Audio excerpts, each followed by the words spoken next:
大家好，本期讲解一个主播必备高级主播音效助手，包含永久脚本加这个详细教程。如果你主播主播如果声音不好听，直播不敢说话，用这一个音效助手就可以轻松解决不会说话还有声音不好听的这个问题。无人直播也可以无人直播，大家看一下直播的这个声音还是非常多的，还有这一个脚本非常好用。这个是百度网盘下载之后的整个教程内容，包含使用教程，包含自制音频教程，还有这个软件。想要获取本套教程的话，还是打开视频说明区的这一个网站，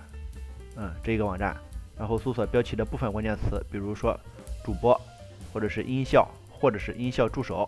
就可以下载本套教程了。